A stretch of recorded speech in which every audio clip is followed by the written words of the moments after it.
Hey there YouTube, That's here, and today I'm going to be bringing you the first part in a little series I'm going to be doing where I go over tournament games that I play.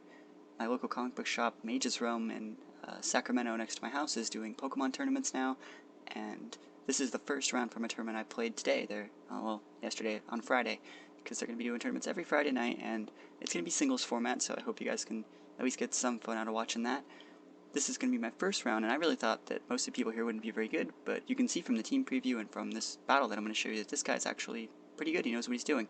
So, his team's on the top right: Gengar, Dragonite, Rotom Water, Aegislash, Greninja, Smeargle. Really standard team, really strong. And my team, it just looks like a bunch of team of weirdos. There's no synergy in my team at all, but it's fine. It was a fun tournament. Let's just hop into the game. Now, I'm looking at his team, and I really think that Smeargle is going to be his lead, because it's the most standard lead he has in his team. So I'm going to pretty much bank everything on that. Everything on Smeargle being the lead, which it is, of course I'm not going to be wrong. Smeargle's going to be the lead, and I'm going to lead with my Garchomp. Now everyone knows Smeargle's going to go for Spore, Sticky Web, Stealth Rock, Spike, stuff like that. Well, none of that really works if he can't get his Spore off. Hopefully he goes for Spore, which he does, and I pop my sub. So right now, I think this game's free at this point. I don't think I'm going to lose. I have a Garchomp with a sub out, and he has to switch. Now, he calls this Smeargle back and goes for Gengar. Everyone knows Gengar has Levitate, even though he's standing on the ground. I didn't go for Earthquake or anything like that, I just went for a Swords Dance. So pretty much now, I'm hoping he wastes his Mega Stone, going to Mega Gengar, and I hope he doesn't kill my sub, but I know it's gonna happen. So he's gonna Mega Evolve into Mega Gengar, wasting his Mega Stone. I was thinking about using Earthquake, it would have been pretty funny. And he just goes for the Dazzling Gleam to finish off my Garchomp sub. Yeah. The Garchomp sub's gonna go down, but I still have my full Garchomp, so it's okay. Garchomp's gonna Dragon Claw, of course that's gonna one-shot this guy because I have a Swords Dance. Now, at this point, I think I'm significantly ahead. From his team preview, I've scouted all his stuff, he hasn't got to set up. I'm pretty sure that Greninja's gonna come in and try and revenge kill, which Greninja does come in, but at this point, I'm gonna keep him honest and stay in with my Garchomp. It sucks I eat the Ice Beam, but it does two things. It traps him into Ice type for his protein. It also makes it so he didn't set up he could have went for a power punch and tried to be super cheeky, or he could have went for a substitute. Or I didn't want any of that stuff going on. I'd rather just try and keep him honest. I send out my Togekiss and go for the Serene Grace hacks with my Choice Scarf Togekiss, and unluckily for me, I don't flinch him. That's really lame. And I'm gonna eat another Ice Beam, but it's not gonna kill. He knows that he's slower than the almighty power of Choice Scarf Timid Togekiss. He's going to recall out and go to Rotom Water to eat these Air Splashes, which still do a significant amount. If I were just on ladder, I would just try to flinch this guy down because that'd be hilarious. But I don't want to, since this is a tournament. I'm going to try and play a little bit more seriously. I recall out and go for Jolteon, expecting a Volt Switch since my Togekiss was so low, and I go out right and do a Hydro Pump. It sucks that this wastes my Sash. If this was standard, I just would probably try to pop a Light Screen, but I just go for the Thunderbolt, and he doesn't do that much. He expected me to switch. I don't know, whatever. I guess he thought that Jolteon wasn't a threat, but now he's pretty much just going to lose his Rotom for free.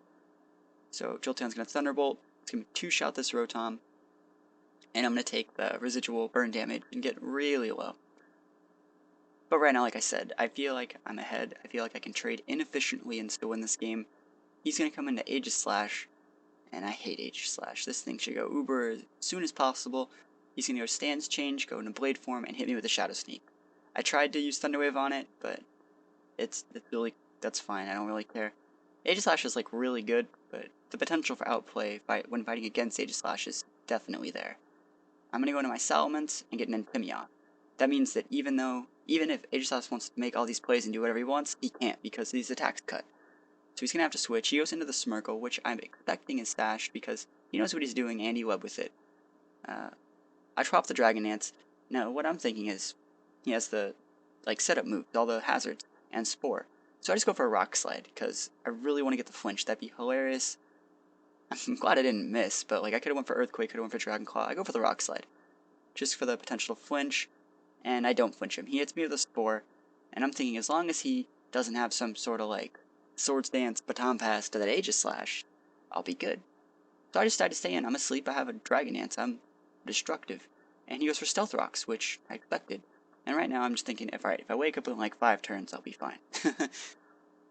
The longer he stays in with this Smeargle, the better it is for me. So he goes for Stealth Rocks and then Sticky Web, which pretty much makes it so whenever I come in with something that's touching the ground, that means it doesn't have Levitate or it doesn't have Flying. It's pretty much going to take a 1.5 speed reduction, so like a Speed Intimidate. It's going to be really big this turn. Using the Aegis Slash and I'm still asleep. Luckily I wake up this turn and hit him with an Earthquake. Now, remember this Aegis Slash is still in defensive stance, but my +1 Life Orb Earthquake is just enough to take it out. I'm not going to say I was surprised, but Salamence is pretty boss. He's going to come in with Greninja. We already know that I'm faster than Greninja. There's not going to be any Scarf shenanigans because my Togekiss with the Scarf was already faster than the Greninja. So Greninja's going to go down. It's 2 things killed. Well, yeah, it's 2. 2 things killed with Salamence. But my Life Orb's ticking, so I'm on a timer. He comes in with the Multi-Scale Dragonite. I'm thinking this is going to get really low or kill, but luckily for me it kills. Well, not luckily. The Life Orb's pretty much, I think, the picker on both these. On the Aegis Slash kill and the Dragonite kill, I think the Life Orb was what I needed to finish it off. So it's 3 kills with Salamence, and he sends out Smeargle. Smeargle can't do anything against Salamence, and that's 4. So this was pretty much a super clean sweep by old Gen 4 tactics. Come in on a physical attacker, intimidate with Salamence, get off a Dragon Dance, and sweep to your heart's content. I really liked his team. He made a couple misplays staying out with the Smeargle too long. He should have switched immediately to Aegis Slash and started trying to chunk me down. That's really what I think he should have done. But, I'm not the one playing on his side of the field. Anyways, guys, I hope you enjoyed the battle. I have like 3 or 4 more rounds to upload. I don't know if I'll upload like 1 a day or 2 a day or however we're going to do it. But I hope you guys enjoyed it, and I'll see you guys next time.